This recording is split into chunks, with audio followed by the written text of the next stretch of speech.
নমস্কার বন্ধুরা, রান্নাঘরে সবাইকে স্বাগত জানাই। আবার আজকে একটা রেসিপি নিয়ে চলে এলাম, রুই মাছের পাতলা ঝোল।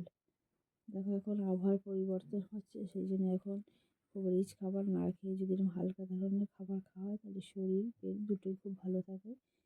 সেই রুই মাছের রেসিপি, আমি সিম্পল রেসিপি তোমাদের সঙ্গে শেয়ার করছি। প্রথমে মাছগুলোকে আমি নুন হলুদ মাখিয়ে রেখেছিলাম। এবার কড়া বসিয়ে দিয়েছি গ্যাসে। কড়াটা গরম হয়ে যেতে তেল দিয়েছি, এখানে সর্ষের তেল ব্যবহার করছি। দিয়ে আমি এখানটায় নুন হলুদ মাখানো মাছগুলোকে ভেজে নেব। এখানে আমি 5 পিস মাছ নিয়েছি, সবই দাগার মাছ। এই মাছগুলোকে আমি খুব বেশি কড়া করে ভাজবো না, মোটামুটি দেখো আমি ভেজে নেব। প্রথমে 3 পিস মাছ আমি উল্টে পাল্টে ভেজে নিয়েছি। এবার বাকি যে 2 পিস মাছ, সেই মাছ দুটোকেও ভেজে নেব। বন্ধুরা, আমার এই সিম্পল রেসিপি যদি রুই মাছের ঝোল পছন্দ হয় তাহলে অতি অবশ্যই লাইক করো, কমেন্ট করে জানিও কেমন হয়েছে। আর যারা নতুন চ্যানেলে এসেছো, যদি আমার এই রেসিপি ভালো লেগে থাকে তাহলে অতি অবশ্যই সাবস্ক্রাইব করে পাশে থেকো।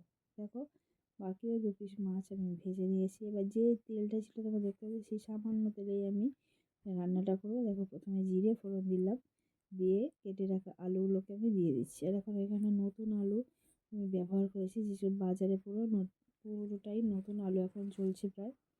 তা এইগুলো আলুটাকে আমি মোটামুটি খুব বেশি ভাজবো না, মাঝারি করে আমি ভেজে নেব, যাতে একটা আলুর যে কাঁচা গন্ধ নতুন আলু সেটা চলে যায়। দেখো, এখানে কিছুটা আমি মটরশুঁটি নিয়েছি, খুব বেশি মটরশুঁটি না, অল্প মটরশুঁটি, এবং এই মটরশুঁটিটা খুব বেশি বড় সাইজের নয়, ছোট ছোট সাইজের।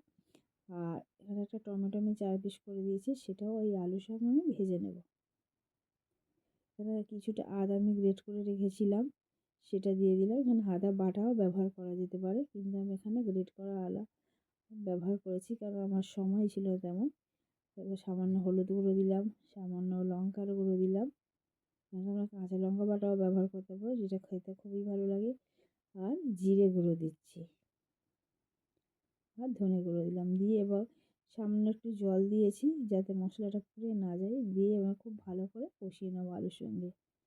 মানে কষানোটা যাতে ভালো হয় সেই দিকে লক্ষ্য রাখতে হবে, কারণ এখানটা মশলাটা কাঁচা থাকলে হবে না।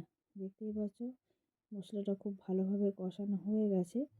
আর এতে ঝোল হলেও খুব বেশি জল দেওয়ার প্রয়োজন নেই, কারণ এখানে অন্য সবজি থাকবে না, শুধু আলু থাকবে। সেই জন্য খুব বেশি আমি এখানে ঝোল রাখিনি। তবে এখনকার যে ওয়েদার চলছে তার পক্ষে এই সিম্পল ঝোল শরীরের পক্ষে খুব ভালো, এবং গরম ভাতের সঙ্গে টাটকা পুকুরে রুই মাছের ঝোল খুবই ভালো লাগে খেতে। তো এখানে আলুটা সিদ্ধ হয়ে এসছে প্রায়, এখন প্রায় 70% সিদ্ধ হয়ে গেছে। এবার আমি যে মাছগুলো ভেজে রেখেছিলাম সেই মাছগুলোকে আমি দিয়ে দেবো। বন্ধুরা দেখো, একবার নাড়ি চাড়িয়ে নিচ্ছি তরকারিটা, দিয়ে এবার ভেজে রাখা মাছগুলোকে দিয়ে দিচ্ছি। এবার মাছগুলো দেওয়ার পর প্রায় আমি মিনিট 3 ফুটিয়ে নেব, মাছগুলো সিদ্ধ হবে এবং যে আলুর বাকিটা ছিল সিদ্ধতে সেটাও সিদ্ধ হয়ে যাবে। এখানে আমার তরকারিটা প্রায় হয়ে গেছে, রেসিপি কমপ্লিট। এবার আমি নামিয়ে নেব। তা বন্ধুরা, আমার এই রেসিপি আজকের এই পর্যন্ত। আবার নতুন রেসিপি নিয়ে তোমাদের সামনে চলে আসবো। ততক্ষণ তোমরা ভালো থেকো, সুস্থ থেকো। বন্ধুরা, ভিডিওগুলো দেখার অনুরোধ করলাম।